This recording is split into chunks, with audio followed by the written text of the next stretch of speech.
also our instructional leaders, they're the ones who are going to do the best in the, not just the STAR scores, but on how the staff feels, how the kids feel, and how the parents feel. And we feel that the principles that we have this year are really strong. But that's still not enough. There's still one other big thing, and that is culture. And this is the hardest to move, and people who don't pay attention to culture also don't get the results they need. And culture is the following elements, right? It's high expectations. You can't just say that. If you're going to have high expectations, you've got to have them. High staff attendance. If you're going to have high staff attendance, you have to work at that, and you have to insist on it. If you're going to have accountability with support, if you're going to have accountability, that's accountability for everybody, and things matter. Outcomes matter. Data matters. Now, I always say this when I say accountability. Accountability without support just breeds fear. So that means you have to have a lot of supports for teachers and principals. And things like this notion of continuous improvement.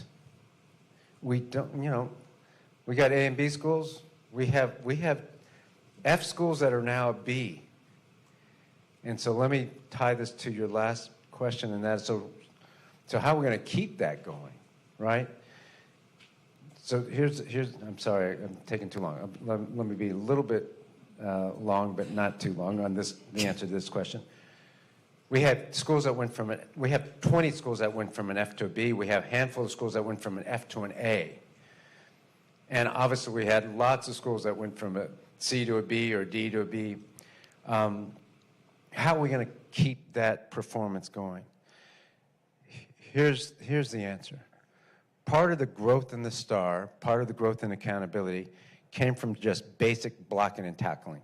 So when Board Member Campbell says we grew by 6.5 percentage points overall in reading, 3 through 8, and something like 8 percentage points overall by grade, an average of 8, not 8%, an average of 8 in 3 through 8 grade math. Part of that 8% average, I think 2% of it was just basic blocking and tackling, like aligning the curriculum. You have to teach the standards. Like, go figure, right? I mean, we could do nothing else but do that, and that would have gotten us a point or two. We could have done nothing else but say, hey, principals, you got to go in and check your teachers, and teachers, you have to respond to the feedback. We'd do nothing else, and we would have gotten a point or two. So you got to figure that on the 8-point increase, 2 or 3 of those we're not going to get again, because they're already here. And we just have to maintain that, which we will. So how do we keep that other nice growth? And the answer is we continuously improve. We up the ante on our curriculum, which we're doing. We up the ante on our quality of instruction, which we've now moved to the art of instruction, not just the science of instruction. We up the ante on the instructional model, adding 45 schools to that instructional model. Some of the other schools borrowing from that instructional model. We up the ante on staff capacity by making sure that the principals are on the job coaching better. You saw some of that already in the first week. We'll get better at that. Up the ante on leadership. We have stronger leadership, we believe. The principals who are now here are stronger overall as a group. And then it's the second year of culture. We don't have to fight all the same battles. We'll have fewer battles, but the same expectations, the same staff expectations, the same continuous improvement mindset. So with everybody feeling more comfortable, and some of you have remarked on that, this first week felt way more comfortable than it did a year ago already. Principals told me in this first week, hey, I felt like it was October. I mean, that's how much, how much better it was this year. They felt like the quality of instruction was what they had in October last year, and we're already 2 months ahead of that. So with all that and 10 more school days, hopefully no derecho, we're gonna get the same growth as we did last year. Sorry, that was a long answer to the question. Ms. Vandy, anything? Thank you. Really appreciate looking at this and deep diving into it. Point of clarification for the non-educator, what is scaffolding, please? I'm not familiar, sorry. Yeah, sorry. Education ease. So one of the things that help kids who are emergent bilingual or kids who are behind are little supports that we give so that child has we don't have to lower the grade level standard, but we can provide an assist, like a step up. Give you a couple examples. On the LSAE, the L and S1 work, the first level of work for kids, what you'll see on most of the assignments is a vocabulary word like storm cellar, and there's a picture of a storm cellar. So emergent bilingual kid or kid who's behind, who's never seen a storm cellar, has a picture of that. Or I'm trying to think of a word I saw today, but even if it's as word as an aqueduct, there would be a picture of it. But even more simple words like bridge for a third grader. You see a bridge and the word defined there. That's what we call a scaffold. So it doesn't stop them from reading grade level text, but it provides them some supports. If you're in math and it has a sample problem right there that shows how you use the distributive property, and it's an example right there, it's easier for the kid, oh, I'm supposed to multiply the 4 by both numbers in the parentheses. You see what I mean? So we call those scaffolds. And you do it on paper, but you can also do it as a teacher when you're teaching the class, providing scaffolds. Got it, thank you. That was helpful this week when I was helping my son with his Eureka math. So I benefit from scaffolding as well. And you are the scaffold. That's not how I learned math. I needed a scaffold. He was teaching me. It's not easy, but yeah, he's doing it. So thank you for that. Another question I had is when we are looking, and this is not a new issue, this is an issue that we've seen that I saw as a parent many years ago when I was doing my school choice application, is the fact that we have schools that are A and B schools doing very well, but when we peel back the onion and look at the subgroups, it does not align at all with the A and B grade that is being published. And I see a similar trend here with the non-NES schools and the subgroups. And so, I hear you talking about blocking and tackling will just get us a point or two, or these are some things that'll help with that. When you see that subgroup data at non-NES schools, what conclusions do you draw about, how we close those gaps? Yeah, and that's all means all. That's the first thing that comes to mind. We're at a school today, great school, and I noticed in the classroom, one classroom, and just stood back here, and the kids who were around me were not really getting it. It was a non-NES school, and they also happened to be, black and brown kids. Now, this is a generalization because it's just one school. I haven't looked at the data yet, and this is the year just started. So, we want to be careful about overgeneralizing. But my point is still taken, I think, and that is we do have schools where kids who are behind don't get the same scaffolding, they don't get the same attention or engagement. And they kind of get missed a little bit. So what are we doing about that? In everybody's defined autonomy and for everybody's evaluation for principals, we look at those groups, special ed and minority groups.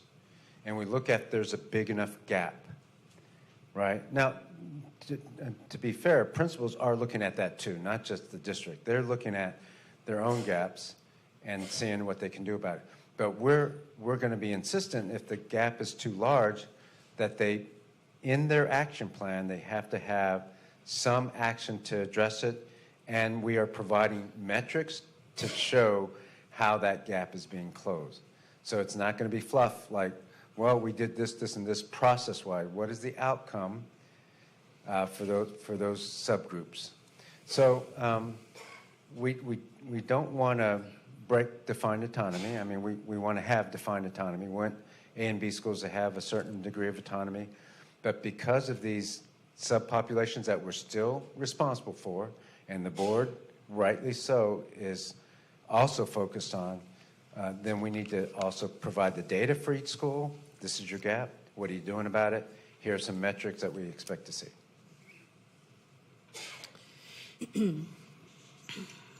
Okay, that's helpful. Again, you know, we know this is not a new problem. For our high-performing schools, we know this is not a new problem. And, you know, when we think about the subgroup populations in those schools versus, say, NES schools, they're much smaller, which, I think about the feasibility of an intervention at that particular school should be reasonable to carry out. I understand it's in their action plan. I understand their metrics. Are these principals getting support and guidance? Because again, these are trends that are not today. So if we have these principals or these leaders that have been there or that have come and gone, what's going to help them, even with an action plan? Because you're right, I know personally some of them have been looking at it, but what's going to help them? What type of support, you know, in that defined autonomy framework is allowable for them to really address it? Because again, we know all kids can grow. We know all kids can learn. So it's really disheartening to see a decline in those schools. Yeah.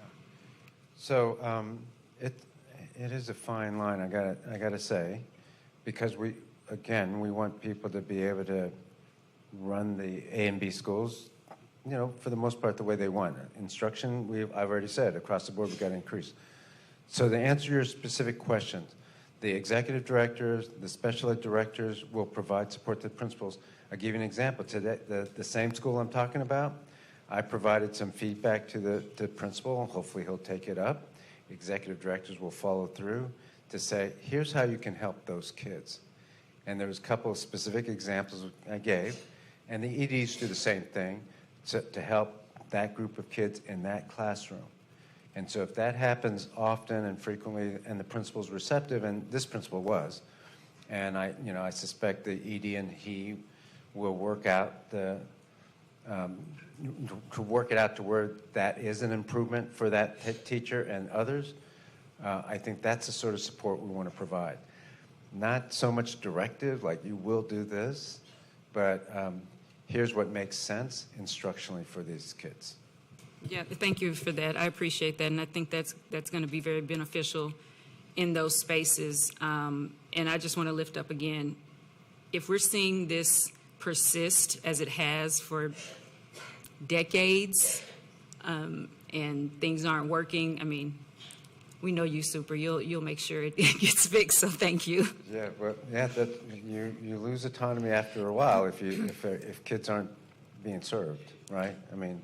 That's all of us, me included. I'm going to ask a related question because, I'm looking also at the non-NES and the scores there for economically disadvantaged students with disabilities, emergent bilinguals, African American and Hispanic. And my question is, I understand the instructional supports that you're talking about, but from a resource allocation standpoint, or is there any look at that based on these STAR scores? Obviously, you made a plan and budget that we adopted last year, but is there any evaluation of resource allocation, that adjustments that may need to be made based on the scores? Yeah, so we have and will continue to allocate resources a little bit differently.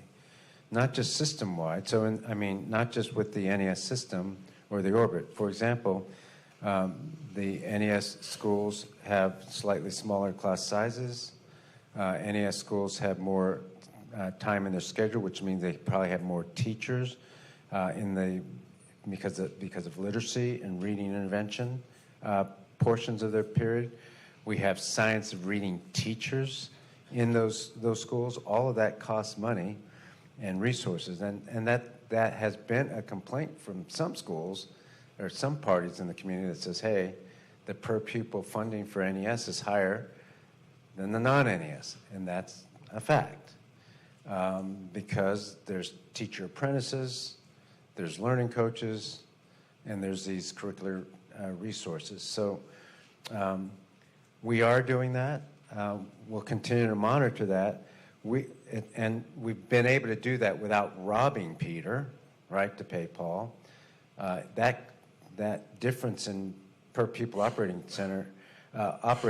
revenue came from central office, 1,400 positions this last year, the second half of the year. There were a few hundred the first half of the year. So, yes, more resources going to those kids who need it. And I'm speaking specifically about the group of students that both Cassandra and I were talking That about are in, like, at the the A, non B. and the A and B. Has there been any analysis of whether there should be, I don't know, a set of reading interventionists or some resource allocation that's different from what we've got based on STAR scores, which we didn't have before? Yes, you're really challenging me, and you're trying to get me in trouble with the A and B schools. But I'm not really. I'm just I'm asking whether there's been analysis of that. It's just a no, look. You're absolutely right, though. I mean, there are pockets of kids, and we know that in some of our schools, and we at some point we'll get you the data for every school. Let's wait till this NWA data comes out, and we can analyze that for you and give it to you. The schools where there's a minority achievement gap or special ed achievement gap that's kind of large, and we can give it to you. And we haven't done as much as far as providing additional resources for those campuses, for the A and B schools,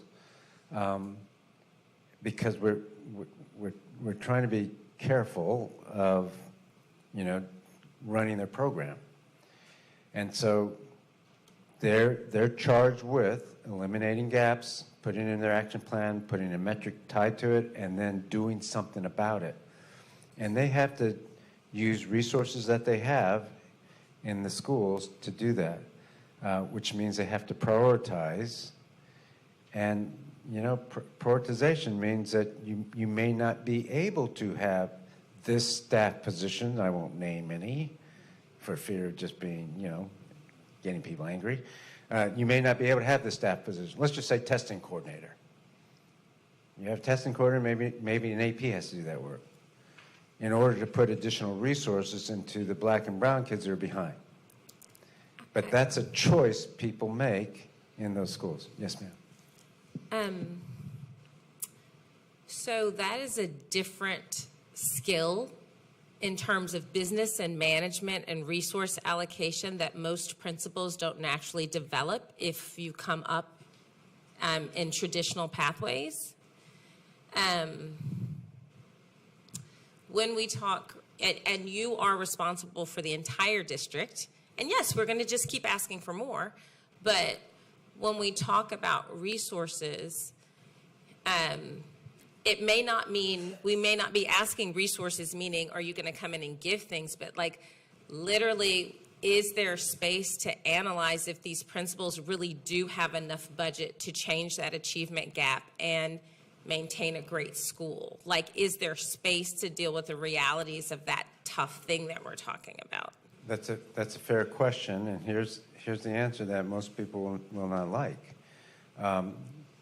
They do have the budget, but anytime you have money and time are a scarce resource in this district and have always been, and especially last year. And so we provide technical assistance on the budget, but we don't tell them what to do. But I've looked at many budgets, and if I was prioritizing instruction and the lowest performing kids, there are several things that I would do differently. That can be done without degrading the program. But like I said, there are positions that people have gotten used to, they don't want to get rid of, and so that's a choice. But what we've done in the NES orbit, besides the additional resources, is we've made tougher choices. And there aren't, the people are in the teacher apprentices and learning coaches. Other than that, there's not as many office managers. There's not paraeducators, except for SPED para. There's not a lot of additional testing coordinators, librarians. But we talk about the urgency of now, and there are disadvantaged kids in some of our awesome, in other ways, schools right now. So it makes me very nervous hearing all the solutions for one section and a lot of let's hope it works out well in the other. That concerns me. Yeah, and I think the one thing that we have said, so that we can hold on to defined autonomy, is that instruction will continue to improve. Besides providing guidance, we would have to be a little bit more directive. And part of me says, let's trust the principals for this year. Let's see how it goes. Let's see if they close the gap, and with their solutions. And then over time, this is what you were saying earlier. Over time, if they can't get it done, then we can be more directive. I would also say, and look at collaborative leadership models. Like, there are ways for you to coach and provide resources, including resources about budgeting, that just a lot of principals don't have. What you're, that it doesn't have to be directive or hopeful, but that the district finds a way to support a whole half of the district in super tangible ways about systemic things that plague the whole country. So it's, this hard stuff we're talking about. So yes, I appreciate that. And everybody goes through the training, by the way, on systems and action planning and budgeting. We have good processes, good templates for that. We're allowing at this point a lot more autonomy. And I hear you saying, look, let's ensure, even with the autonomy, that the kids who really need it get the support. And that might mean, providing additional resources if the budget's there, or working collaboratively to say, hey, these kids need support. You may not, you have to give up something else over here. What is it? Ms. Mendoza? So happy we went to the last school we went to today, because it was not an NES school. And some of the things I learned today with the ED there and the area superintendent is that even though it was an NES school, they were using some of the curriculum for the NES by choice. But after we were done and there was kind of a follow-up of what did you see and what do you need, is that I'm hopeful that this is in the whole system, that they did talk about what their needs were or how the district could help them, how the support was there. And they talked about collaborating, and I can't remember the one position that they talked about. Hey, do you have somebody that could be a joint SPED director, especially director, department chair, especially department chair. So it was good to see, because the point you're making, which we're always talking about, it's the whole district, right? But it was good to see that they're not an NES school, but they had a need, and it came up, and the question was asked, and it was really nice to see that the opportunities were there to collaborate and say, how can we help you? We'll see if somebody's available here. I asked the same question some time ago about, do we give the principals, now that they're getting their budgets, I didn't know how it was before, So are they given a budget 101? You know, they don't run a business ordinarily, so I don't know if that was in their curriculum or what they learned, but I thought that was very important too. So where am I going to put money? And I'm going to take it from here and there, and where do I need it more? And so I asked that question, so I'm glad you brought it up again. And I was told that they are given a 101 budgeting and as they're going through, but I was happy that I was able to see that today because it was not an NES school, but they were getting the support. And we can do even more this next budget cycle, given these questions on helping them with their budgeting process. Again, we'll try to maintain defined autonomy, but providing that support for for developing a good budget. Okay, let's move on to math. And I think we can be faster here because it's very similar, but let me get to the math then.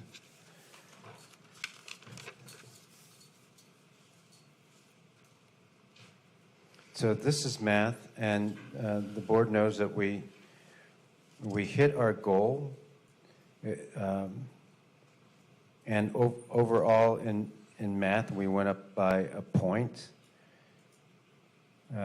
The state, I believe, went down in almost every math. And you can see we hit our targets and everything. That our white students was off by 1 point, but they're already fairly high. And in our NES schools, really, for example, in third grade math, all students, it was a 7-point increase. We had an 8% increase on average in our 3 through 8 math. So that's huge. And you can see the growth in the other areas. Our African American students only grew by 4 points, but that was 4 percentage points in the NES orbit. So math, I think we did really well this year. Here's what it looks like. Our goal for next year is 41. We will maintain that. And then you can see the growth over time that we're shooting for. And so these are the scores compared to the last several years for African American students. So we tied the state average. This is for Hispanic students. Beat the state average for Hispanics. Oops, sorry, that's going the wrong way. Bilingual students on the left there, above the state average again, and students with disabilities, I'm very proud of this group, beating the state average for students with disabilities. Here, it's very similar to what board member Jeanette Garza-Lindner asked me, and that's the systemic approach. So specifically, yes, high-quality instruction and the quality of materials and high-quality instruction, but it has to do with those other things I just talked about, too. The goal progress measurement, again, we will have NWA data beginning of the year after next week, and we didn't change the goal or the target, but we far surpassed the target. That's because the beginning of the year was 2024. But we can adjust those if the board wishes to, but I didn't want to do it for this presentation because we didn't have board permission. And then for the NWA NES math growth, you see we far surpassed the target there too. And if we stay on this trajectory, we're going to hit our 5-year target.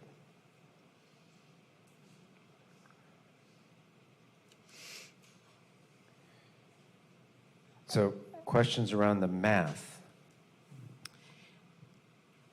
I have just one question, and I think I've asked it before, but I think this is an ongoing question about the correlation between NWEA map and STAR. I'm sure you have not completed whatever analysis it is, but are y'all, I'm assuming, undertaking some kind of analysis to look at that for our purposes, specifically because we've got goal progress measures, a lot of them that are based on NWEA map, and then If so, when do you think that we'll kind of have clarity on that? So, yes, there's a couple things we can do. Number one, there's a specific calculation that our performance management team does, or data analytics team does, around the correlation between NWA and MAP, or MAP and STAR. And so we'll run that. Beginning of the year data is very variable, so it's hard to tie that down. A better metric that I use, and we presented it, is met expected growth compared to all the kids in the nation. When you hit 55 or 60 for met expected growth, then you know you're going to be growing in your proficiency. So that's a good metric. And even today, looking at the STAR data and we look at the NWA data, there's always a correlation between met expected growth. In fact, we had a little mix-up in this week on the data for one of the schools, because I looked at the NWA data, and it was the met expected growth was 65, 68, and the STAR data declined. So I already knew, okay, so what's going on here? There's some kind of mistake, and sure enough, we mixed the elementary school and middle school by the same name, and when we got the actual NWA data, the scores were in the 40s. And then that matches the STAR. So we'll look at we'll give you that, met expected growth, but keep in mind, in the beginning of the year data, it's beginning of the year.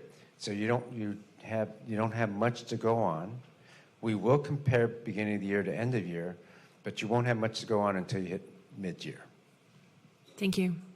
Anybody over here on math? Ms. Linder? Based on everything I've heard tonight so far, one thing that I'd like to present as, I guess, something to explore, and this is for you and I think my colleagues as well, all of us, is thinking about, I guess I'm really thinking about, the levers. What are the strong levers we have to continue moving forward? And I've already asked that question, right? But what really sticks with me is about the quality of instruction and the different things that are happening to continue to improve. And something you mentioned that resonated with me was around the spot observation data for teachers, the IRT scores as well. And it makes me imagine some kind of relationship, or what sort of predictive or insightful information can we get from that data, plus data maybe like, the number of new teachers or new people in the system versus, those that have been through this system for a year, how that might correlate or not with student outcomes. So you're making me very curious and excited to see this information, and I wonder what your reaction is to that. Yeah, I get excited too, but I'm a geek, so when you're talking, I'm looking at this. I can see scatter plots in my head. And the scatter plot we're going to run is just that. So the NWA data, or other kind of outcomes versus the number of teaching years of experience. So I ran that data, for example, for principals. I ran the data for their evaluation and their STAR accountability numbers, and looked at the correlation between the two, and the correlation is high. I also ran the data for principals on years of experience and the STAR accountability, and the correlation is very low. So we'll run the data for teachers too, because I think your question is very important. The bottom line, though, is this. If our EDs are well-trained, when you have people with good instructional lens going to class, you can tell right away what the NWA data and the STAR data is going to be for kids who are behind. Now, the A and B schools, kids who are already there, that's a little bit different. But for kids who are behind, I can go into the classroom and I can tell, based on the quality of instruction. But we'll back that up with data. And then the question is, can we provide specific supports for those teachers who are further behind on the quality of instruction, based on two things. One is the spot observation, but also on the scores. And if you combine those two, they're going to be correlated, and then we can provide specific supports. But it also means, again, looking systemically, you have to have a principal with a good instructional lens. So if you don't have that, it's going to be harder for that school to move. Individual teachers is one thing, but as a school as a whole, that's going to be harder if you don't have a principal with an instructional lens. EDs know that. I think the principals really appreciated the training this summer. In fact, we had comments from principals saying, I now feel way more confident that I can go into a classroom and assess the quality of instruction. So they're feeling more confident too. Ms. Flowers, oh, did you have a follow-up, or Ms. Flowers? I had a follow-up, but. Okay, go ahead. Follow-up to that is, again, I think I want to push on this because it resonated with me on the school tour, which is understanding high-quality instruction. I understood that better on a school tour surrounded by experienced educators and leaders who could clue me in on things like scaffolding and other things happening. And what was very exciting on the tour was that I could see that room and know there were things happening that I didn't recognize, but I knew that there was something there that was happening, right? That was very important. You and your team in the follow-up could then very quickly go, you could break it down, and I could hear you, talking about these different elements and things you observed and then things you would, improve or change.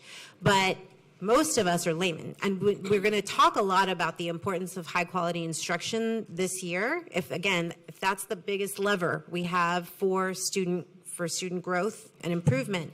But as regular folks, parents, citizens, what value would you place on us, coming along for the ride and understanding that as a way to see, to help those improvements come along for our students?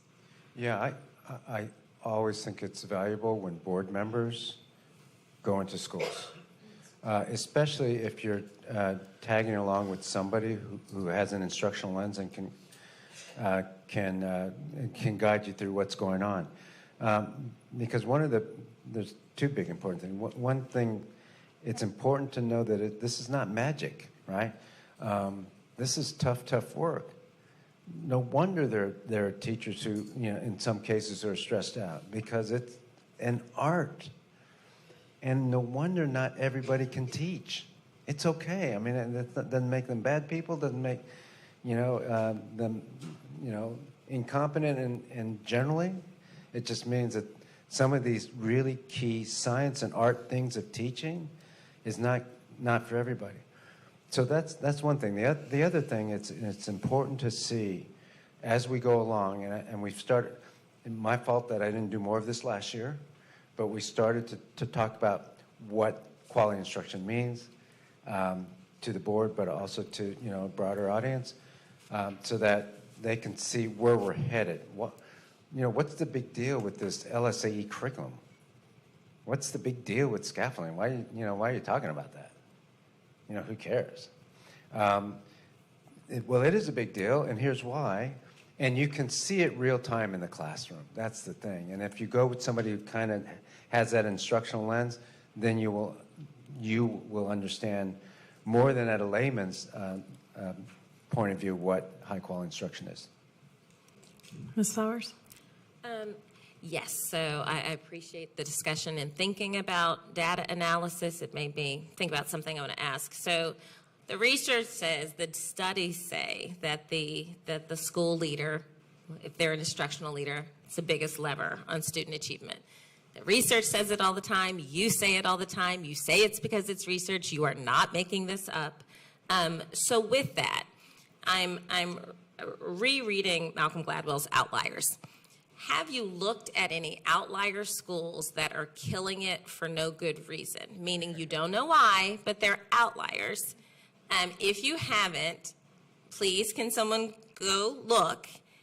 And can we talk about that kind of collaboration of replicating? Because we have an NES model, but you also have leaders in the same system finding ways to be incredibly successful. Have y'all looked yet? Have you found them? And have you guys started talking to them and have them talk to the other leaders? Yes, we did some of that last year, just recognizing the principals who were doing great on instruction, not just in NES, just instructional lens. And so the division soups would have EDs who would take them around. Chief Sandy Massey had several visits of the principal apprentices going to those outlier schools. We have better data now, and so we'll be doing the same thing, looking at several schools. The accountability we'll give you on Monday for each school, and you'll see there are several outlier schools. You know, when you go from an F to an A, you're an outlier.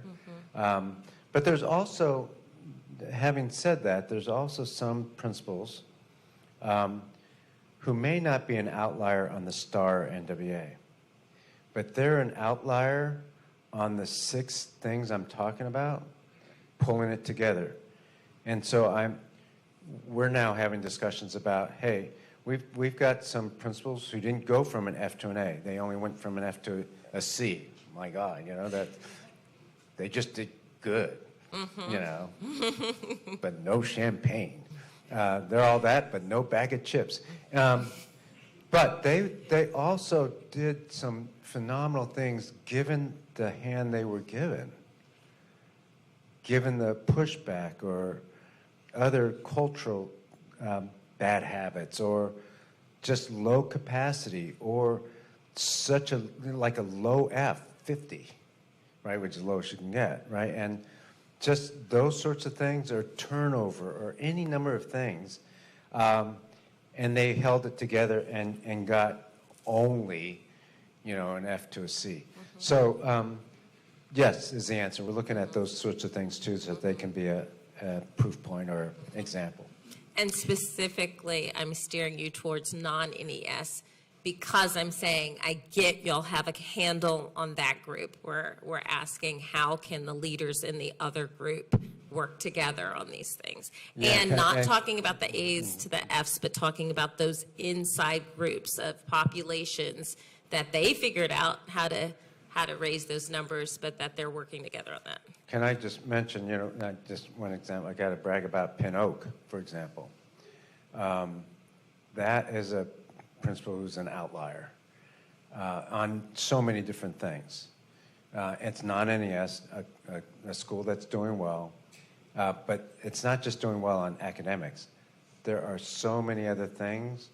It is a model school, and enrollment's going up, and it's just going to keep growing. That's what you're talking about. And that's what we're talking about, and we want to keep those leaders in the seats. So we're not talking about promoting them. We're talking about having them coach the other leaders. That's an unfortunate side Moving on. Sorry, Pinocchio. I mean, promote. But I'm just saying generally, how do we keep those leaders in the seats and spread their leadership, you know, so it's contagious? Prince of Vela is who I'm talking about. All right, let's go to this side. Mr. Martinez. Let me say I appreciate the conversations that we're having today. I think this is probably the most robust we've had. I mean, we've had one full year now, so I think we're all understanding the model a little bit different, systemic reform. What have we learned, and what has the administration learned from last year to this year with regard to NES implementation, LSAE model, team center, even leadership? What has leadership learned throughout this past year and to improve culture, retention, all this good stuff? What have we learned this year that will help us improve our scores? Yeah, so one of the things is consistency of implementation and consistency of directive and observation from the top down. In other words, I might say something, or the division soups might say, hey, this is the instructional, or the chief of leadership, Sandy Massey, might say this, or Ina Myers in NES, and then it gets implemented or passed down in a slightly different way, which impacts the instructional quality. So it you know, frustrates people because someone's saying this and then the IRT team is looking at this. Now, overall that worked, but there are enough examples of it being inconsistent that that's something we know we can do better at, and that will make the model even better. We learned that demo days are really important, but you can't overdo it because you kill the teachers.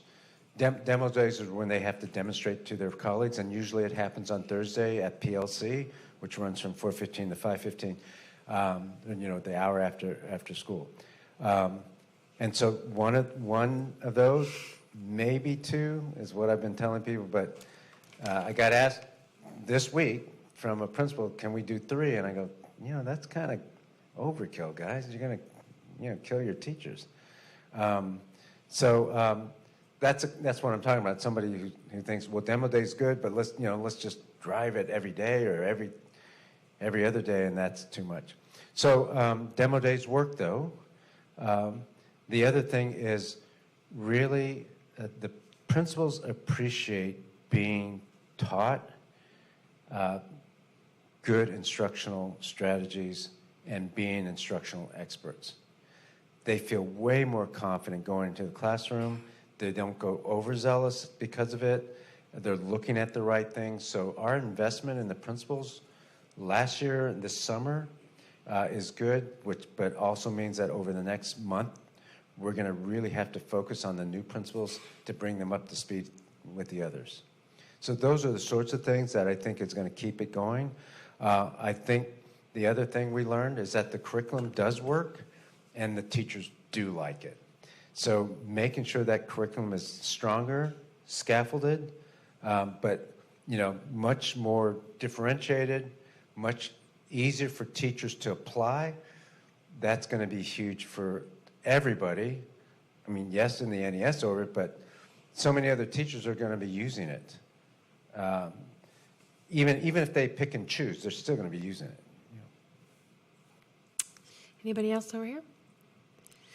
Okay. Yes, Mr. Ravon? I'm going to try to take a different angle, but I think it's still in the same light, but I want to be careful to tread in the most appropriate way at a governance level. And I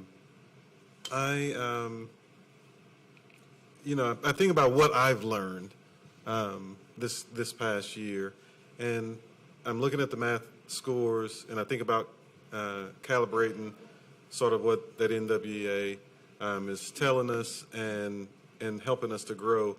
But what I really learned when I think about blocking and tackling in business and in schools now is utilizing best practices in a defined way makes it easier to achieve. NES is essentially a model that we've implemented in schools. We defined what success looks like. We can track towards that success and hold each other accountable at achieving that goal. Where I'm concerned is when we talk about all schools is that we've got several other models throughout our district, and some are implementing best practices and some are not. One of the challenges is kind of coalescing that information in a way that we all can, support one another in achieving success. And so I think about one of the greatest opportunities for us in developing KPIs based on those varying models, because we've got an IB model, we've got a magnet drama model, or X, Y, and Z. And so I think about developing a set of KPIs that helps us continue to track towards success in all of those areas, so that we know whether we're navigating towards the success that we want to achieve. And I bring that to the fore just because I think this is this sentiment is kind of running throughout our ability to excel and achieve the 15% percentage points goal by 2028. At some point, we'll hit a ceiling, and we don't want to hit a ceiling. And how we, I believe, avoid that is ensuring that we're blocking and tackling all throughout.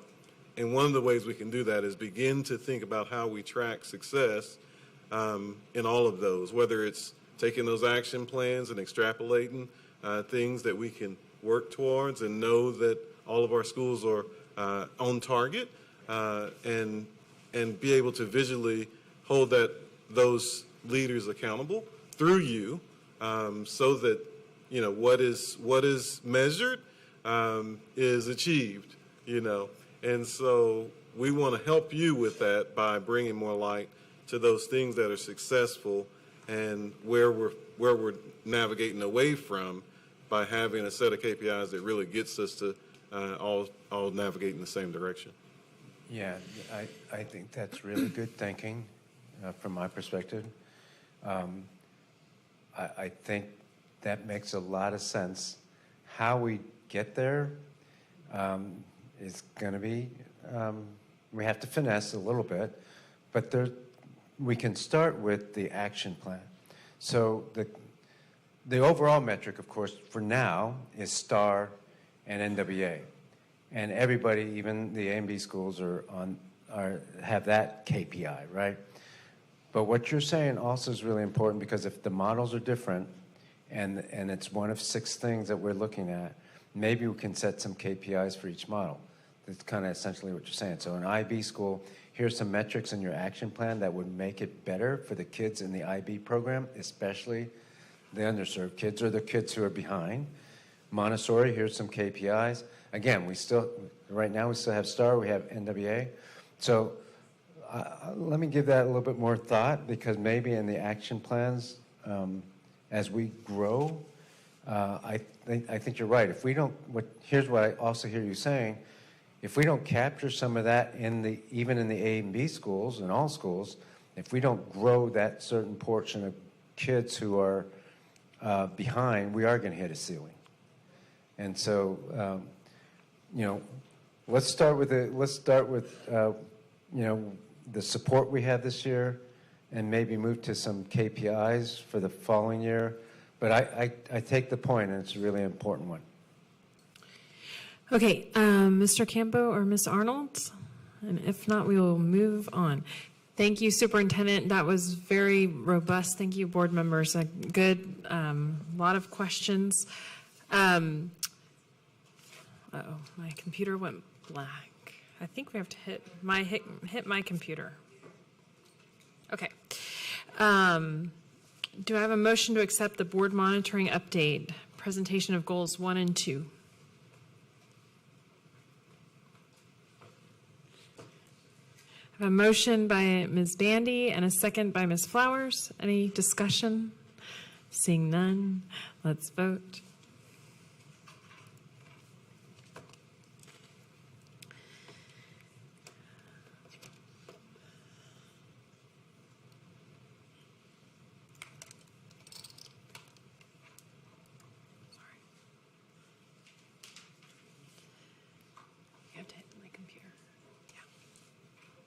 I vote yes. Oh, Mr. Campo indicates his vote is yes, and Ms. Arnold, thumbs up. Okay. We have 9 in favor, 0 opposed. The motion passes. Thank you again, Superintendent. That was very informative and important. Okay. We are now on to the acceptance of board monitoring update, the presentation of constraint 2, progress measures 2.1 and 2.2. Ms. Benson's here for us. Good evening, Board of Managers. Tonight I'll be giving an update on constraint number 2. The superintendent shall not allow ineffective support systems and processes for students receiving special education services across the district to negatively impact individual education program development and implementation. And so constraint measure 2.1, the district will decrease the percentage of initial eligibility ARD committee meetings conducted in compliance with federally required timelines from 87% in June 2023 to 100% in June 2024, and maintain that 100% compliance through June 2028. That's a mouthful, right? But at the end of the 22-23 school year, we reported to you all that the district had missed 515 initial ARD timelines. And so last year, we really worked hard to put procedures in place, and were able to meet all our timelines except for 9. I do want to also give you a little more data in initial ARD meetings. This year we had 4,499 students that we evaluated for special education, which was an increase of like 366 from previous year. So not only are we assessing more students, but we're also meeting our timelines in that assessment. And so the next step to this is we submit our data to the state. It's called the State Performance Plan Indicator 11, which is 100% federally required element. And you can see with our local data, we're at 99.8%. We will submit for clarification, so those 9 that we missed the timelines, we will submit our data. Some of those were due to parental scheduling delays, meeting their scheduling needs so that they could participate in their child's ARDS. We had one that really was a language translation issue where we of a language that we just couldn't find a translator for. So we will submit our clarification information to the state, and then we'll receive a final compliance report from the state on the final percentage. So this number right here is just our data that we will be presenting to the state for clarification, and they will send us back a final number. Our success in this is really attributed to the collaboration of the unit team. So our division superintendents, our executive directors of feeders, as well as our special education directors work closely looking at weekly reports, making sure that these initial ARDs are scheduled on time. And we've started the school year really full throttle. In the last 10 days, we have conducted over 218 ARDs on time. And so we're going to continue that compliance to get to that 100% compliance indicator. Any questions on that? Board members, this side? No? One quick question. Mr. Martinez? Yeah, we can go back. I noticed that in the previous screen, page 23, we know that there's an uptick in January and February. Are there specific times of the years where we see this increase or this demand? Yeah. Thank you for bringing that up, because even in our, we missed dates in this August and September window because we were working on getting our processes put in place. 4 of those 9 came from that October, September, and then we also see right around when school's out, the holiday breaks really are a time that we have to be more vigilant in our focus. But like I said, it was really just putting a solid system and monitoring system in place to achieve this goal, to make sure that our students were getting their services on time. And don't want to discount our evaluation staff, our diagnosticians, our school psychologists and speech pathologists. They have to get all of those evaluations done in a timely manner in order for those ARDs to happen. And so they play a huge part in this as well. Thank you. Ms. Arnold, anything from you? Okay, let's move on to 2.2, please.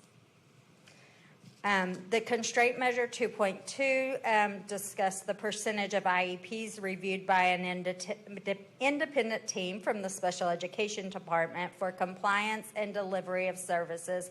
We will increase from 7% in January of 2024 to 20% by June 2028. At the beginning of this school year, we created a targeted folder review of special education where we actually touched every campus and reviewed 5 folders from every campus at the middle of the year. This was definitely had to calibrate and train our special education team to make sure they had that solid foundation before we went out and started reviewing those folders. We were able to provide our principals at the end of that folder review a folder review summary where they actually could see their areas of strength as well as their areas of opportunity. The principals really and the executive directors along with the special education team really worked collaboratively when they got those reviews. That, you know, if they didn't do well, they wanted to do better, as we all do want to do better for students, and sometimes it's just a lack of knowledge or a knowledge gap there, or even a system not being in place, like with our situation with the initial art. So our teams really worked with the individual principals to create those systems. And by the time that we did our end-of-year review, in fact, at the principals training in August, I had some principals coming up and going, I improved in this area to this. And so they were super proud of you know, being able to see that and also seeing the growth in their students. So at the end of the year, we were able to review 2,692 folders, which was actually 12.4% of our student population. And so we're going to continue that's a great, we've created this baseline this year of how our campuses are doing as far as compliance and quality instruction in special education, but we're going to continue to expand on that with the possibility of, now that we know how campuses are doing, looking at probably some differentiation of support as well as folder review. We'll continue on. Of course, our goal is that we review 15% of this year to meet. We're well on our way to that 20% goal by 2028. So we may blow the socks off that 15% as well. But also adding, reviewing some of the questions and saying, you know what, they did really well on this. So let's push them a little more, and we have other areas that we need to work on, so let's do some more training in this area and make that part of the folder review.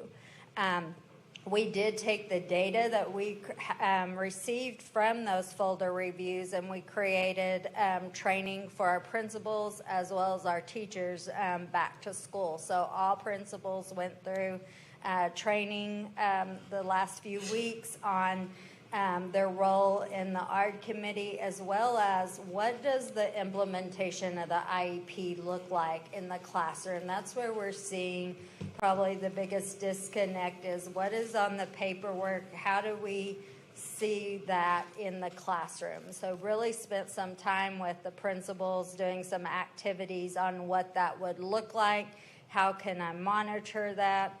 And then with our teachers in their job alike, we focused on, okay, how do I create attainable IEP goals, because they're 1 year. Students are supposed to attain these goals within 1 year, as well as that specially designed instruction in the classroom, and progress monitor that goal. Just like our general education teachers take grades, our special education teachers take data points on IEP goals weekly, so that our parents are informed with their progress report as they get the report card. So a lot of exciting things happening. Really excited about the upcoming school year as we continue just to expand and improve instruction for our students with disabilities. Any questions? Thank you for the presentation. Any questions, Ms. Flowers? I just so appreciate the work that is put into this. And I just want to call out, because some of these things can sound like it's compliance or a data point, but each folder is a child, and these IEPs are what they need to access their education. So when we talk about these hard 100% deadlines, it is because they can't get anything else before this. So it's so urgent. And so sometimes these reports kind of seem like check, check, check, but I just want to say out loud for the students and for the parents this is everything, because school doesn't start until this gets done. So I just appreciate the real human work and the change that is happening because of this. So thank you. Thank you. Thank you. Anybody else over here? Questions, comments, concerns? Ms. Garza-Linder? Thank you. Yes, ma'am. Just a clarification, because I think you touched on this throughout your report, and to your point, thank you for helping me understand, because these constraint progress measures feel very compliance focused, and so I appreciate maybe understanding what you look forward to from a quality perspective as we look forward. Again, so much base work has been done. As that continues to, as you're able to build on that, what do you look forward to as we think about the quality, that we want to provide for our special ed students? So definitely, as we review those folders, some of the things that we don't just look at the folder. We also look at if a student requires in-class support. Maybe in their IEP it says that they need math inclusion support 30 minutes twice a week, something like that. We also are looking at those teachers' schedules to make sure that they match, so that they're actually getting that support in that classroom. Then after we see that it's there, how is that IEP being implemented? And so just expanding from the folder review this year is really doing some actual case study walks of students. We've done them like through the paperwork version of that student, but actually let's just pick some random students and walk their schedule today and see what that looks like. So expanding on that and really focusing on that quality of instruction and specially designed instruction. Thank you. Anybody over here? Mr. Vaughn? Thank you. I'm glad we're making some good strides towards getting to the goal. And I think about going forward, do you feel like we've got all the supports needed now to achieve the 100% this school year? Yeah, yes. Even last school year, I think when I gave my team that 100% goal, they were like, we were at 87%. But it really, again, was about putting a system in, and we're always going to have those challenges. Like, so out of those 9, 3 of those are we were trying to meet a parent scheduling. And so we're going to submit that for clarification. We're hoping that TEA will see that it was, we were wanting parent participation in the ARD process. And hopefully we won't know the final say until after they review our data that we send in. I think we definitely have the system in place. There's always room for human error because some of this reports that we use to monitor, a typo can change a compliance rate. So, but I do think that we do have the supports to make the 100%. Awesome. And we currently have 2 conservators, correct? Yes. They help with strategy, I'm assuming, but do they also help on the academic side with some sort of implementation? Correct. And so part of the things that we're working with them on right now is updating our operating procedures for special education. So making sure that we have a solid manual in writing on what this looks like that you can pick up and implement. Got it. And so the TA essentially installed 2 conservators, correct? Correct. So there's a methodology behind how and when we take the training wheels off? That would be a TEA question. Okay. But yes, we have, and I know you all get the conservator reports, as I do as well. but we have specific indicators that we have to meet. This timeline being one of them, one of many, because I believe there's 7 key actions on there that we have to achieve before conservatorship is no longer with us. But that's another piece to this, is that prior to this year, that information hadn't been readily available to the team for whatever reason. So we make sure at at my meetings that we revisit what are our action steps to release from conservatorship, because it is important that that's our goal. That's our goal, is to get things right for our kids, but also to return the district back to a board. Yeah, absolutely. So that's awesome. I just wanted to kind of bring that to the fore. And then the second part was on constraint 2.2 constraint measure. We set the target at 20% file review. And I don't know where that number came from, but we did do better this year. I just wonder, are we looking to do 20% this year and sustain it? Or are you looking to slightly ratchet it up over the course of time? I would say slightly ratchet it up, because as our numbers are increasing in special education. So I think our PEMS number at the end of last year was October of last year was 18,000 something, and in May we were up to 21,640 students with IEPs. So when that number goes up, the percentage goes up, and the capacity to do all of those. And that's why we were really looking at a tiering system as well, so that we're focusing on our neediest campuses. Got it. Thank you so much. This is very helpful, just to bring everyone along with this part of the story, which is so important. And as you said, we've got 10% of our students kind of in this space, Right. 10 to 13% roughly. And they're, to Board Member Flowers' earlier comments, so it's so important to ensure that we continue to look at all of our students. And this is a very important population to all of us. Thank you. Mr. Martinez, did you have something? Yeah, just a brief question. First of all, thank you. This is tremendous work you and your team have done. The more I look at these numbers, I realize that the principal job is challenging. They have to look at all facets of education. I mean, we just looked at math and reading, but now it's special ed, or students with disabilities. So it's a lot of work. So thank you to the principals, too, who come in day and day out to observe and make sure everything goes well on the campus.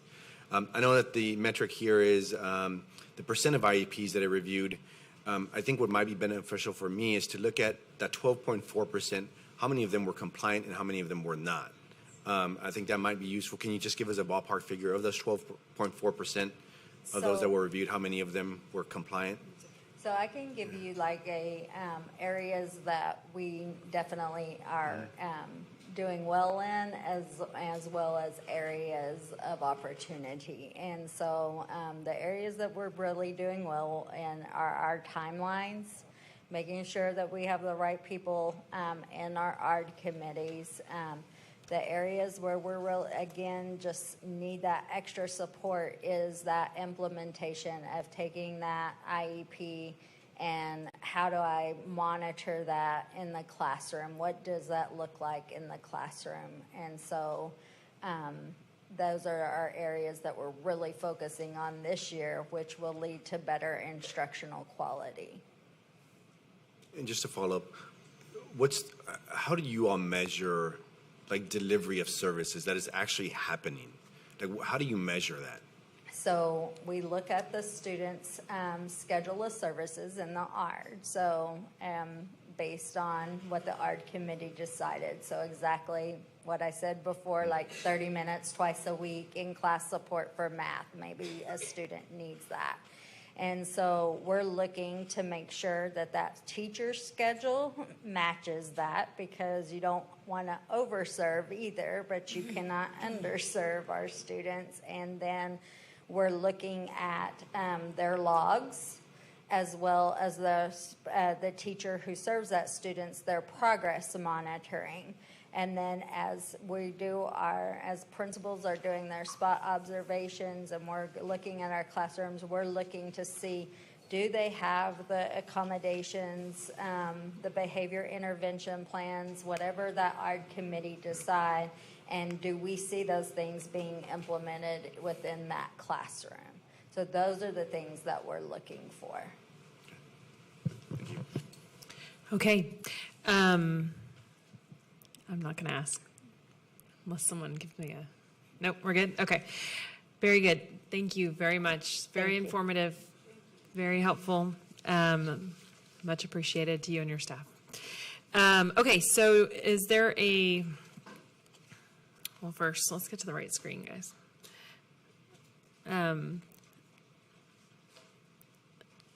Do I have a motion to accept the board monitoring update presentation of constraint 2 progress measures 2.1 and 2.2?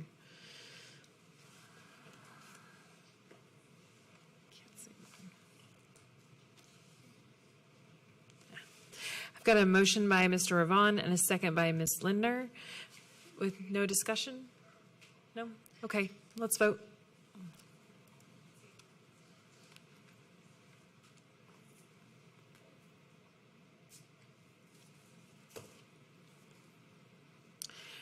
What I have listed on my screen is the motion by Angela LeBon Flowers and a second by Paula Mendoza. Is that the correct motion? Okay. All right, please vote.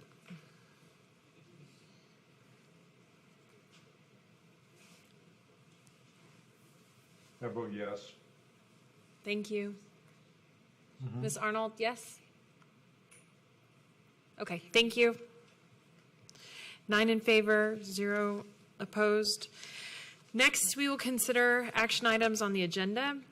Board policy requires board members to abstain from all discussion and votes pertaining to contracts that might involve a conflict of interest. Board policy BBFA local defines a conflict of interest as any circumstance that could cast doubt on a board member's ability to act with total objectivity with regard to the district's interests.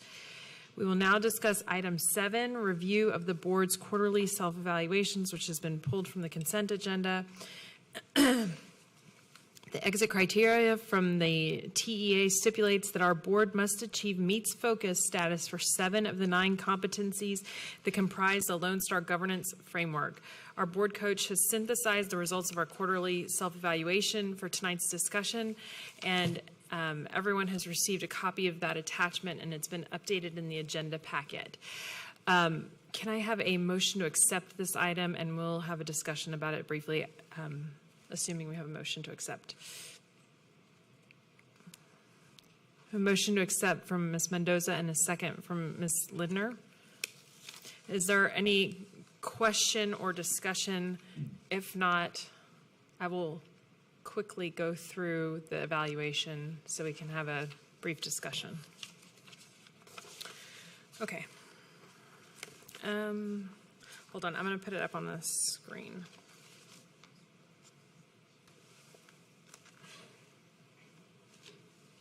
Think? Is it on the screen? It's on my screen. Okay, great. Okay, so I think everyone's had an opportunity to review this. Like I said, I'm going to go through it relatively quickly because we've had an opportunity to look at it and speak with the board coach if we had any questions.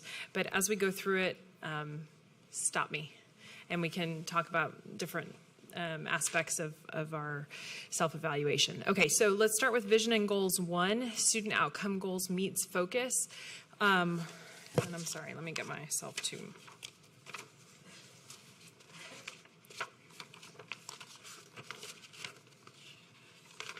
Hold on.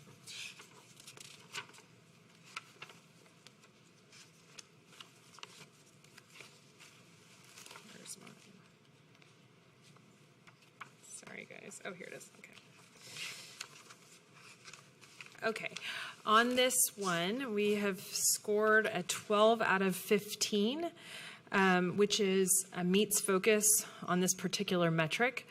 Does anybody want to talk about that or have any different score that they think we should have scored on this first item?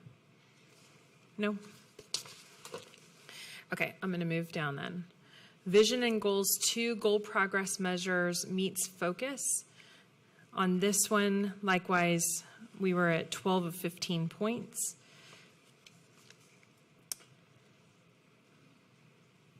On Vision and Goals 3, we are at 3 out of 10 points. On this particular item, which is on constraints, we will advance, as it says here, to approach focus once the board adopts board constraints and refines constraint number 3. As the board is aware, we have a training in mid-September, and at that time we'll talk about board constraints. We've already had one workshop on it, but we're gonna hopefully solidify board constraints during that meeting in mid-September. And once we do that, and refine constraint 3, we will achieve approaches focus. As the board is aware, we have created a subcommittee to look at constraint 3. Language has been drafted and shared with superintendent. Okay, vision and goals. Oh, sorry, does anybody want to talk about that? Okay, number 4, Vision and Goals 4, Constraint Progress Measures, Approaches Focus. We will return to meets focus again upon finalizing a refined constraint language. So we're at 2 of 5 there. Anything on that one? Different scores? Okay. All right. Here's one that's important. So progress and accountability, 1, 50% time investment. We're presently at approaches focus. You'll remember that this is the largest delta in our scores for self-evaluation this quarter versus last, and it really has to do with the percentage of time that we've spent on student outcomes. Part of that is attributable to the fact that we've had multiple meetings, both about the budget and about bond, all of which are very important items. And so, especially given the robust discussion tonight, Superintendent and everybody, we're hopeful that we'll return back to above 50% of our time spent focused on student outcomes. Clarification. Yes, ma'am. Oh, yep. We have questions. Okay, Ms. Lindner. Does tonight's discussion about our goal progress measures count against our time usage or towards it? Towards it. Towards it. Okay, Yeah. so like we're doing better. We're doing, well, I mean, if you were to count tonight, Yeah, I think we spent tonight's- a significant amount of time on it. I obviously wasn't timing it, but yes. Yeah, okay. Yes. Thanks. Yes, ma'am. So along those same lines, what are we thinking about how to improve that? Just, I mean, is it just not have a bond and a budget workshop, which Well, I'm okay with? You know, I understand that. I mean, the time is going to fluctuate from time to time. At the end of the day, we want to maintain above 50% of our time speaking about student outcomes. I mean, that's why we're all here. But obviously, we kind of had a convergence of 2 major things that we had to deal with at one time in the last couple of months. So I think it'll even out. But I do expect that, I mean, we're going to have robust discussions about budget on an annual basis, so that's just the way it's going to be. Any other comments, questions, concerns? Okay. The next item is progress and accountability 2. We are at do not meet focus, but do not despair. We will get there because we have this is really based on 2 different things.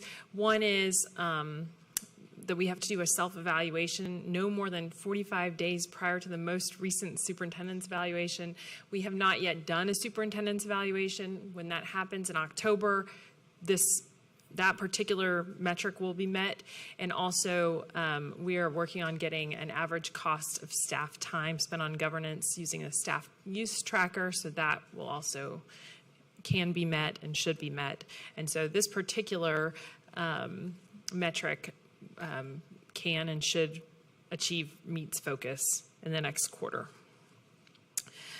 Okay, and then the last item is systems and processes, which is at approaches focus, and we will sustain it until the time that we do a complete policy diet process.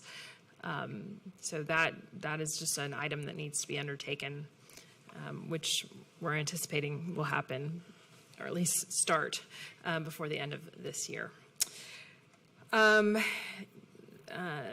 Ashley has provided us here with the steps to achieve the 64-point target. You can see it down here, kind of in the middle of the screen, and it really just highlights the items that I've discussed a moment ago. Does anybody have anything else they want to talk about or share or discuss related to our self-evaluation? Start over here.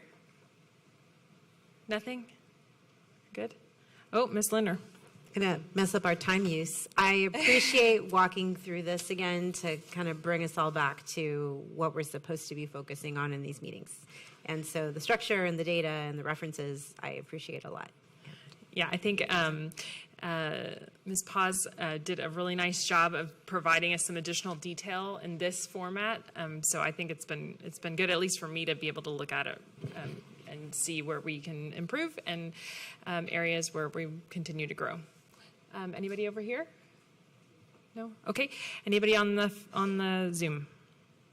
Okay. Excuse me. I'm sorry. I was just going to make one point about the receiver report on the cost of staff time dedicated to supporting governance no later than the annual self-evaluation. So if it's 45 days before the super, so that's September, which is pretty close. One thing I talked to Ashley, our coach, about was, getting a report. It's just like, what does it mean? Having some baseline, having some kind of comparison, understanding, when we pulled on the staff a lot and maybe when we haven't, what was going on. I think just a report with numbers isn't going to make sense to us. So I did talk about her trying to get us some data that we can compare it to. Good. Okay. Then you have been subcommitted to be in charge of the report. Thank you for volunteering. All right. I'm going to go back. I don't know how I get back to the screen. How do we go back to tab, alt tab? Alt tab. Okay. Sorry. I'm going to get us out of this. Any other comments, questions, concerns? Okay, let's move on. All right.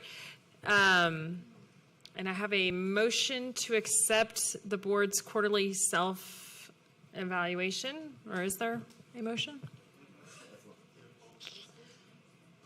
I'm going to go with a new one. I've got a motion to approve by Ms. Lindner and a second by Ms. Mendoza. If there's no further discussion, please vote.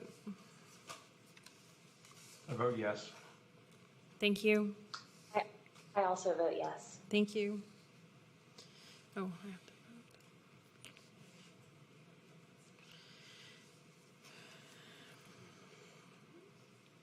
vote. 9 in favor, 0 opposed. The motion passes. Do I have a motion to approve tonight's consent agenda by consensus? I have a motion by Ms. Flowers and a second by Ms. Mendoza. Is there any discussion on this side? I know, I'm looking over here. Anybody? I'm going to look over there. No, anybody over here? Anybody over here? Rolando? Just Go one, ahead. Yes, just sir. one comment. My tablet doesn't have charge, but I'm glad that we're going to be able to approve the barn for Northeast feeder pattern. So great news in addition to the fact that there's no DNF schools this year. So Northeast, you're looking good this year. Thanks so much. North Forest, sorry. Okay. Anything from Mr. Campo or Ms. Arnold on the consent agenda? Anybody else?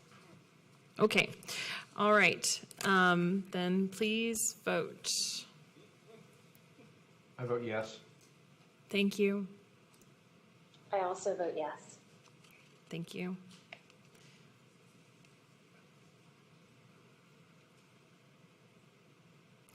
Okay, 9 in favor, 0 opposed, motion passes.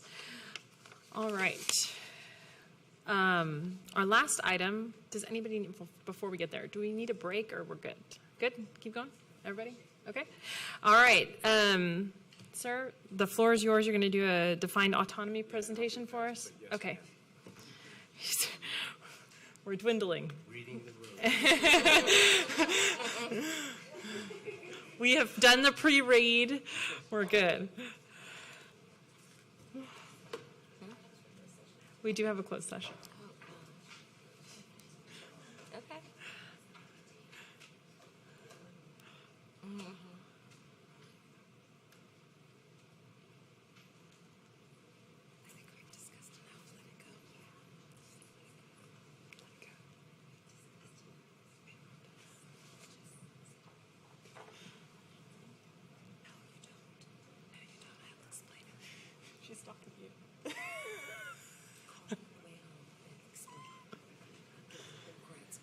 So, Madam President, are we ready? Yes, sir.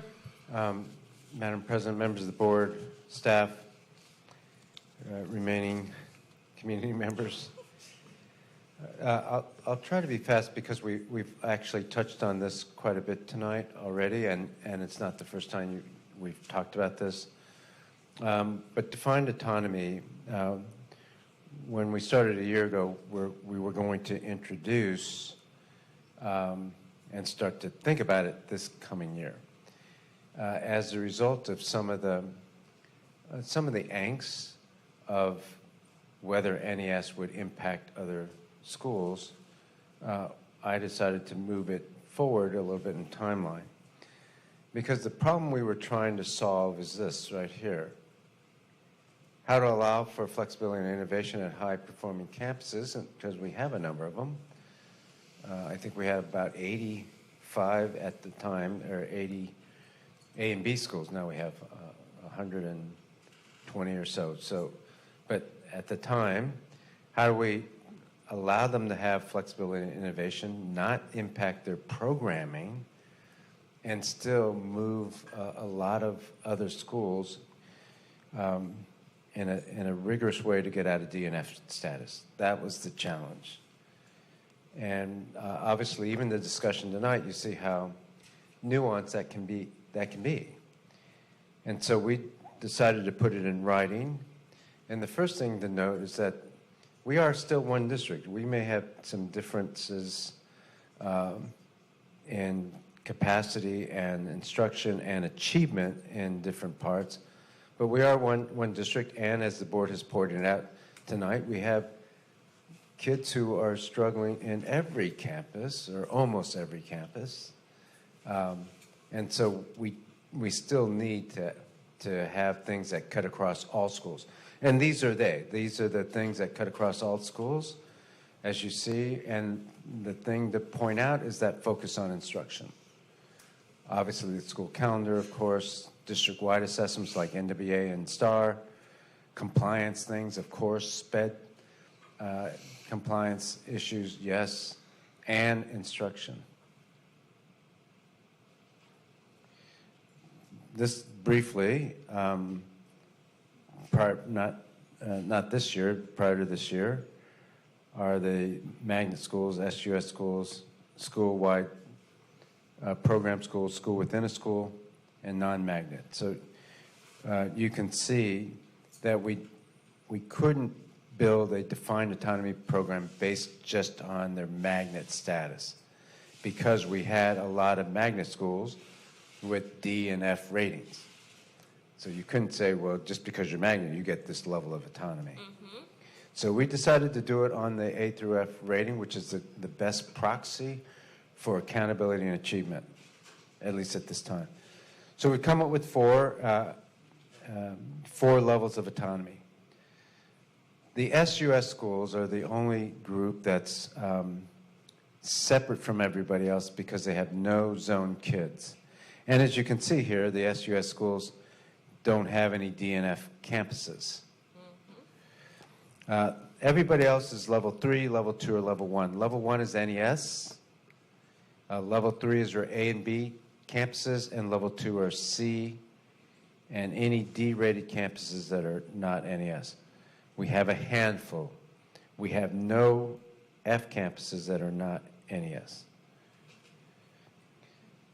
So quickly, I'm not going to read this to you. You have the pre-read. But what this says is if you're level 3 autonomy, A and B, we don't want to change your program. IB, Montessori, performance arts, project-based learning, we're going to maintain that for you, support you in doing that. And we're not dictating curriculum. We've already had some discussion about that tonight for the school. The kids are still struggling. But for the most part, A and B campuses choose their curriculum. And at this point in time, they don't even have to choose a vetted curriculum. So that's the autonomy that they have. I know people are wincing about that. But remember, we're gonna try to make sure that if there are gaps in achievement for underserved kids, that they take action in their action plan. The budget is theirs. Instructional delivery model can be Montessori, can be direct instruction, differentiated instruction. I mean, it could be NES for all. That's one of the options out there. I mean. Now, the district professional development, we're dividing those days in half. Half belong to the district, half belong to the school. Master schedule is theirs. Staffing is theirs. Like I said, they can have a testing quarter. We had one of the schools we went to today, 720 kids or 750 kids, only 2 APs. That's a choice that they're making. That's their staffing. Some schools have, there was a school last year, 300 kids, they had 4 APs. That's a choice. Teacher eval, though, is one teacher eval and one principal eval. And then principal compensation is tied to the evaluation. This next one, engagement with vendors and or purchase services, they have a lot of room to do that. The only thing we're not allowing is vendors on the field, which is we don't allow vendors to coach our teachers on how to instruct well, because there's no vendor out there that can do it better than we can do it, number one. And then why do we have jobs and instructional leaders if we're going to pay somebody else to do it? We might as well hire them as principals or EDs. But after-school programming for curricula, specialty programs, like you need somebody to train you on Montessori, that's okay. And then the testing calendars, there's one testing calendar, but there's lots of exceptions for that, for A and B schools. And we did the same thing last year. So if your AP exam has to be on this week, if your IB exams have to be this week, we're going to let you do that, even if it conflicts with NWA or STAR. Well, not STAR, because STAR takes precedent over all the exams. But so that's their autonomy. 2 other things. This is what I was talking about. You see this. This doesn't change your autonomy. It changes your action plan, though. So SPED compliance, of course, it's something you have to do. If you are out of compliance, we're going to direct you to be in compliance. That's not a choice. That's a legal requirement anyway. And then minority achievement gap. And I know what you're going to say, that gap is too large, but we're just level setting right now, and then we're going to close that. And we will give you data after the NWA to see, which schools have the largest gaps. Now, the last couple slides are these, meaning these are the specific things that cause some angst or confusion that we want schools to have autonomy over. So this is a working document. It's a breathing document. It has 12 things right now, but it may grow. So, for example, keeping doors open. Well, if you're in an A and B school, you set your own policy on that. Now, we also comply with the fire code. So if your doors are fire doors or you don't have a sprinkler system, then you keep your doors closed. Restroom procedures. This was always confusing. It was never meant to be confusing, but because it was in writing, some people got overzealous. So you have autonomy unless you're NES. And even if you're NES, you have autonomy if you're a high school on restrooms. MR strategy, you have autonomy. And let me explain this, because right now, this has always been the case. You're going to have principals in the A and B schools and in the C schools that are going to go and coach their teachers and say, you got to use engagement strategy. And that teacher's going to use a parent chair. And then somebody out here is going to say, well, you lied. They don't have autonomy. It's like, no. Principals use an engagement strategy. Same thing with the curriculum. I just told you they had autonomy over curriculum. But there's already, last year there were 50 schools, non-NES, at least 50, that were using the curriculum. And so This year, too, already we've seen this week non-NAS schools using the curriculum, the NAS curriculum. But they're doing it on their own. I actually told the principal, I don't want anybody to say that I arm twisted you to use the curriculum. I'm not. You can use whatever curriculum you want. So the same thing goes with MRS strategies. Field trips and assemblies are here. The dress code, of course, is autonomous. Oops. Discipline procedures.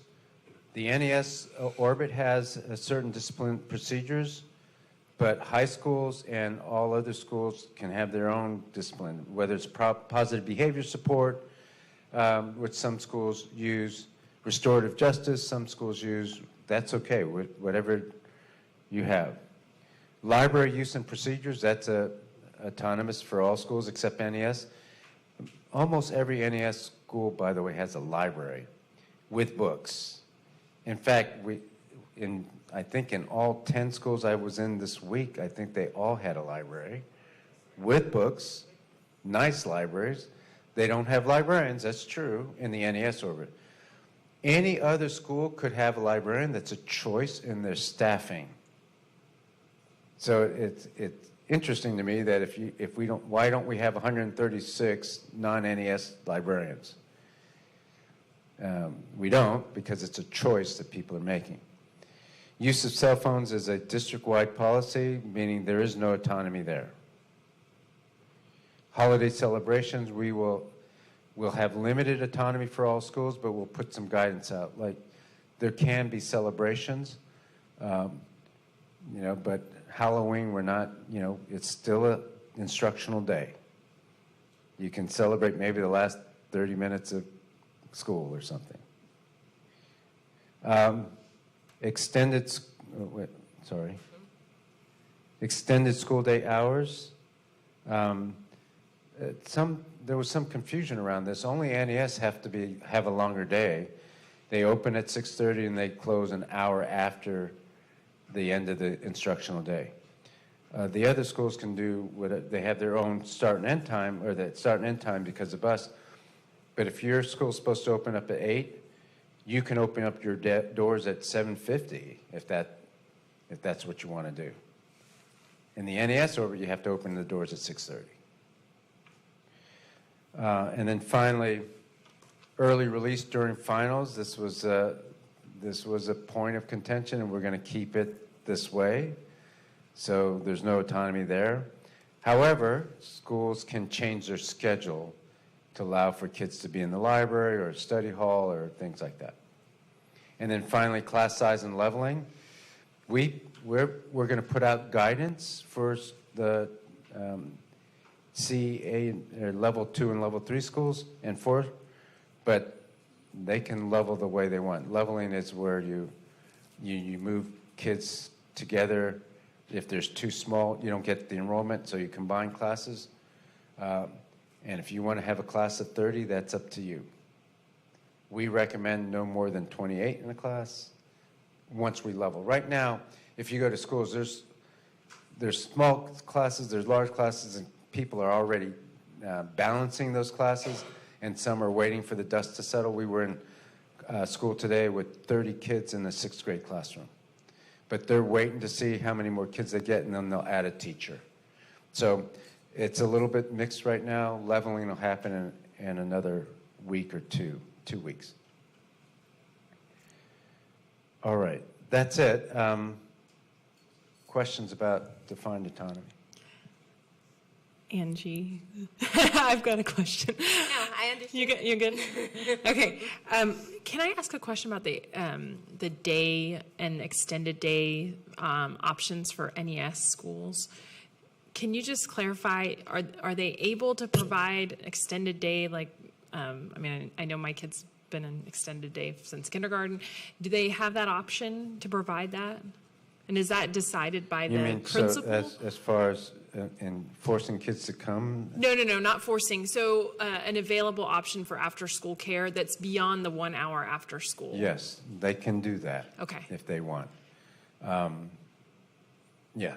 And that's a decision by the principal? That's a decision by the principal. But yeah, we just require 1 hour after the end of instruction for the doors will close 1 hour, but some will go to 5:30 or 6 even. Okay, That's thank you. Any other questions? Anybody? Ms. Linder? Did you have a question? Okay. Anybody over here? No? Mr. Campo, Ms. Arnold, anything? No? Okay. Thank you again. That was very informative. Okay, at this time, the board will recess to close session under Chapter 551 of Texas Government Code, Open Meetings Act, subsections 551.004 through 551.089. Should board final action, vote, or decision on any matter considered in the closed session be required, such final action, vote, or decision shall be taken at the open meeting covered by this notice upon the reconvening of this public meeting or at a subsequent public meeting of the board upon notice thereof. The board has recessed to closed session at 9:44 p.m. on August 15, 2024.